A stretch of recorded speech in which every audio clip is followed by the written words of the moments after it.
تو این ویدیو بالاخره بعد از مدت‌ها یکی دیگه از ویدیوهای سری آموزش حروف انگلیسی مورباریدی رو داریم که این قسمت حرف ام مخصوص بچه‌هایی که اسم یا فامیلشون با ام یا اسم عزیزانشون با ام شروع میشه و اینکه بچه‌ها امیدوارم از این آموزش لذت ببرین. مرسی بابت حمایت قشنگتون. بریم که ویدیو رو شروع کنیم.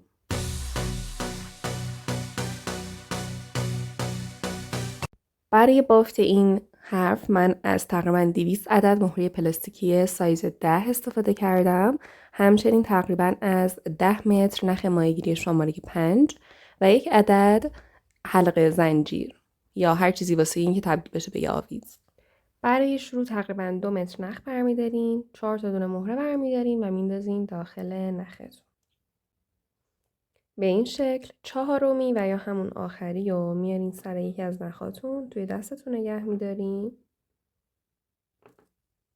به این صورت میبینیم و سر دیگه این نخ رو به صورت مخالف وارد همین مهره میکنیم یا به اصطلاح میبافیم، همسر میکنیم و میکشیم. به این شکل اولین خونه ما که خونه 4 تایی هست تشکیل شد. برای بافت خونه بعدی 3 تا دونه مهره برمیداریم. یکیش رو میندازیم داخل این سر نخ، یکیش رو داخل اون سر نخ. به این شکل بچه‌ها حالا سومی رو برمیداریم میندازیم داخل یه سر نختون. فرقی نداره کدومو میبافیم. به این شکل ببینید. دستم افتاد. این شکلی. حالا اون یکی سر نخ رو هم میاریم و میبافیم.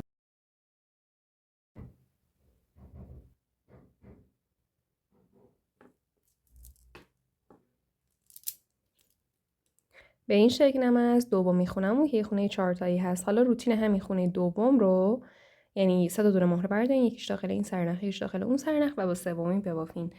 2 بار دیگه این بافت رو تکرار کنیم. خونه پنجم میام پیشتون.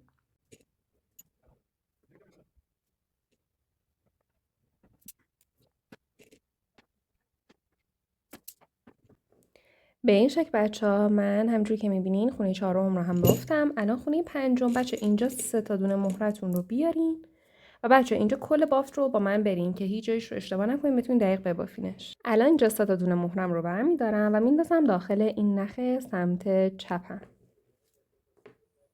و میبافم.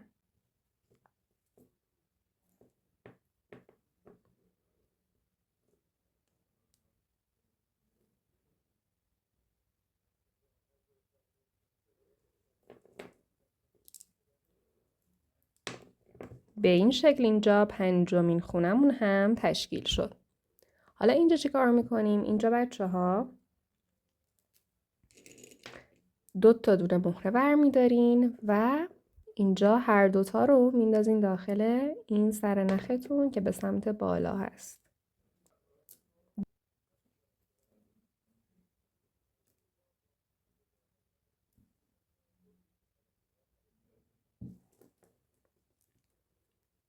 ببینید بچه‌ها به این شکل اینجا خونه بعدیمون که یه خونه 3 تایی هست اینجا تشکیل شد. حالا اینجا چی کار میکنیم بچه؟ ببینید اینجا یه نخ پایین داریم که به سمت این بافتمونه. اینو از این مهره کناریش رد کنیم.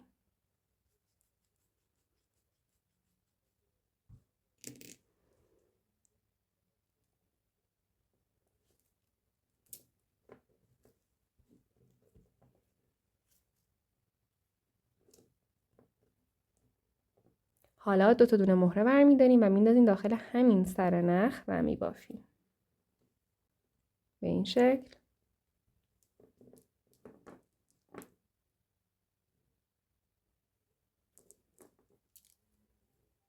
به این صورت بچه‌ها خونه بعدیمون هم که دوباره یه خونه 4 تایی هست تشکیل شد.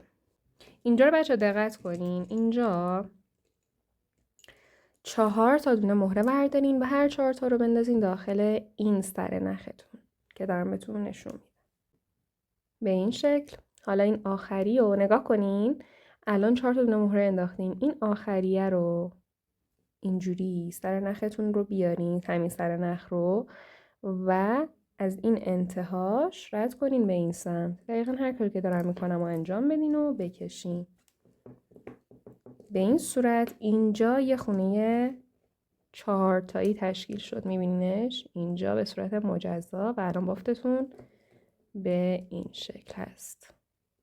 حالا اینجا در ادامه 2 تا دونه مهره بردارین و نگاه کنین هر دوتا رو بندازین داخل این سر نخ و ببافین.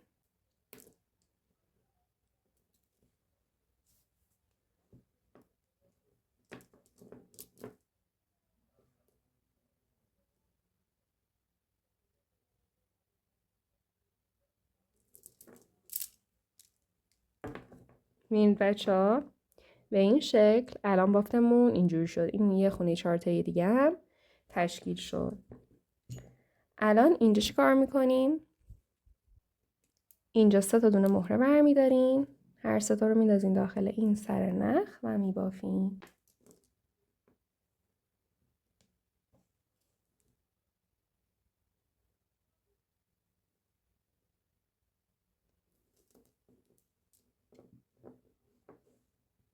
به این شکل. حالا 2 تا دونه مهره برمیدارین، میندازین داخل این سر نخ و میبافین.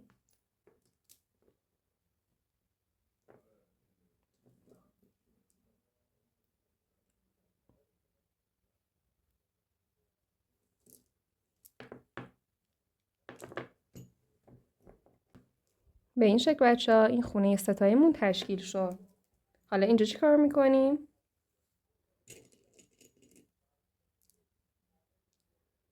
3 تا دونه مهره برمیدارین، هر 3 تا رو میندازین داخل این سر نختون و میبافین.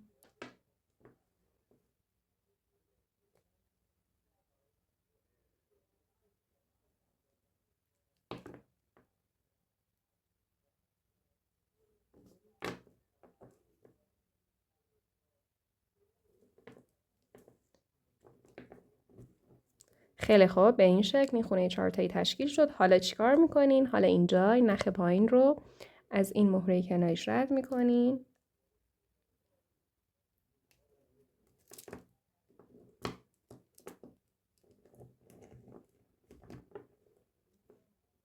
به این شکل.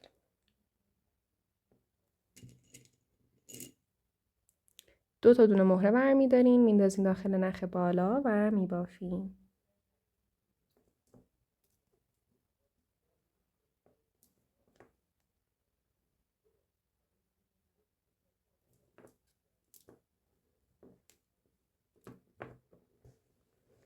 به این شکل. حالا رسیدیم به همچین مرحله ای. اینجا بچه کار کنیم؟ وارد یک روتین میشین و این رو بعد تکرار کنیم. الان روتینمون چیه؟ 3 تا دونه مهره برمیدارین، یکیش رو داخل این سر نخ میندازین، یکیش رو داخل اون سر نخ و با سومی میبافین.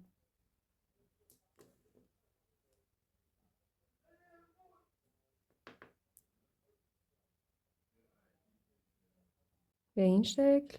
این سومی هم انداختم داخل سر نخم و با سر دیگه نخ میبافم.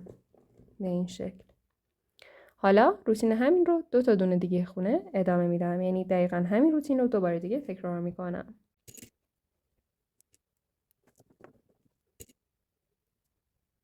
بچه اینم به این شکل همینجوری که میبینیم الان این ام ما تشکیل شد. الان باید نخم رو گره بزنم. نخم چون باریک و اینا میتونم گرهش بزنم به این شکل که بهتون نشون میدم. ببینید الان این سر نخ رو باید برسونیم رو بری اون یکی سر نخ گرهشون بزنیم.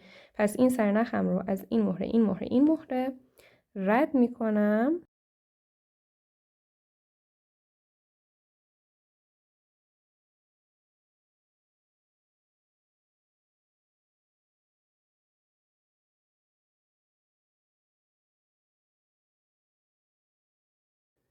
به این شکل. حالا اینجا 3 تا دونه گره محکم میزنم.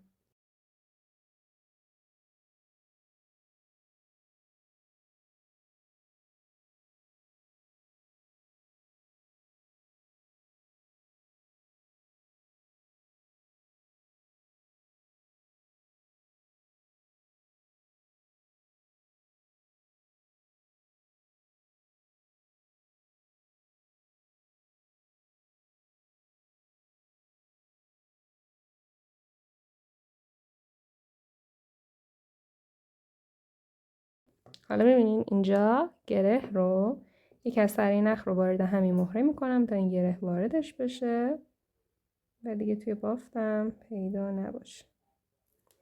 اینجوری میبینین رفت داخل بافت. حالا دو سر نخم رو قیچی میکنم و این از این قسمت از امم. حالا دقیقاً از اول تا حالا چیکار کردیم؟ این ام رو بافتیم. برین یه دونه دیگه هم به همین شکل ببافین و بیان. خیلی خب بچه‌ها ببینین من دوتا امم رو بافتم. حالا این دوتا رو میخوایم به هم دیگه وصلش کنیم تا اون حالت جاکلیدی رو بگیره و آویزمون و ایناشون هم بهش وصل کنیم.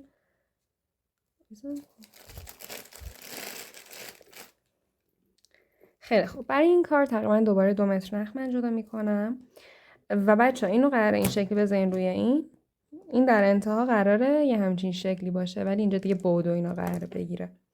برای شروع این کار بچه‌ها نختون رو از این مهره از این امتون رد کنین. حالا اینجا این حلقه آویزتون رو بندازین و بعد داخل همین سر نخ یه دونه مهره بندازین. بذارین به این شکل و حالا همین سر نخ رو از روی مهره قرینه اون یکی ام، همین مهره این مهره که داخلش نخ رد کردیم ولی رو اون یکی به این صورت به این سمت رد کنیم، همسر کنیم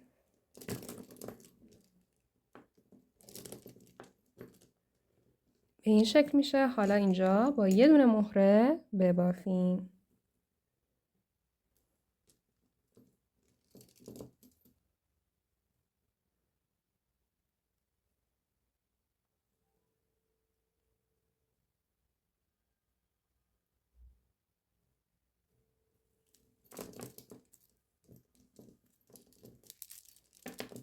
به این صورت اینم از اولین خونه رابطمون بین این دوتا ام.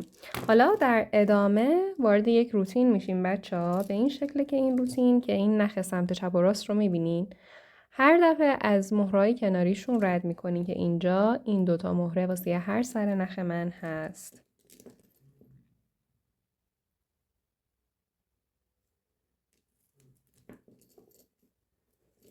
من اینجوری بذارمش فعلا.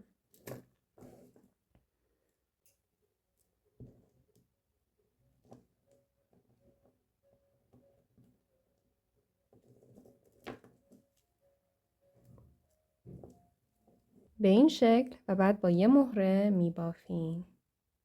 میندازین داخل یه سرنختون فرقی نداره کدومو میبافیم.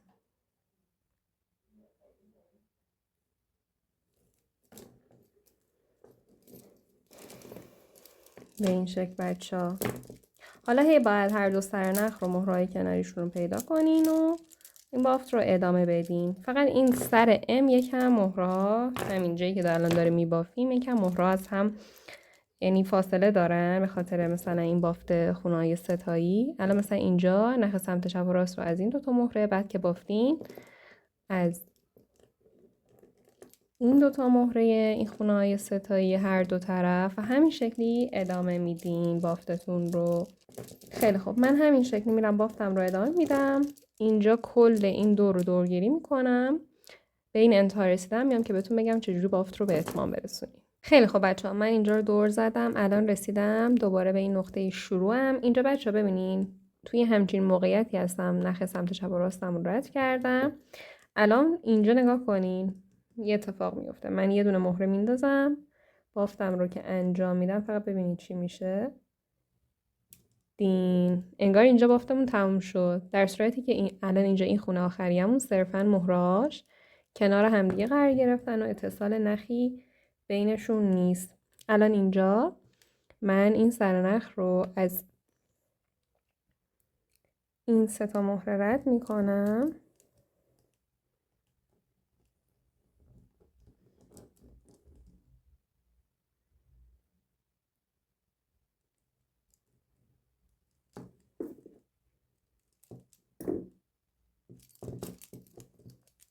به این شکل. البته باید از دوباره همین مهرم ردش کنم به این صورت. حالا اینجا این خونه آخر با اتصال نخ به هم دیگه وصل شدن. الان اون یکی سر نخم روی همین سر نختون رو برسونین روبروی اون یکی سر نختون. من این یکی رو استفاده میکنم، از این 3 تا مهره رد میشم تا برسه روبروی اون یکی سر نخم تا گرهشون بزنم.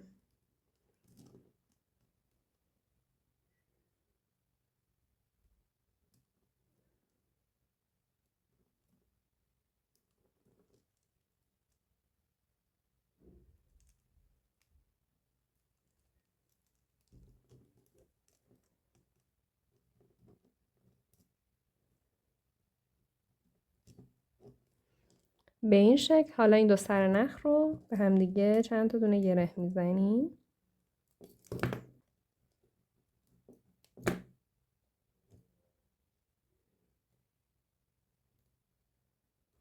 به این شکل و بعد یه سر نخ رو میبریم داخل مهره تا این گره وارد نخ بشه و بعد 2 سر نخ رو قیچی میکنیم و اینم از این آموزش. بچه‌ها اگه از این آموزش لذت بردین لطفاً ویدیو رو لایک کنین، کامنت بذارین تا ویدیو بیشتری دیده بشه و منم انرژی بیشتری بگیرم و واسهتون ویدیوهای بیشتری بزنم. اینجا کانال ژاموره و پر از این آموزش‌های مروارید بافیه که کافیه به کانالمون سر بزنید و اینکه تا ویدیو بعدی خدا نگهدار.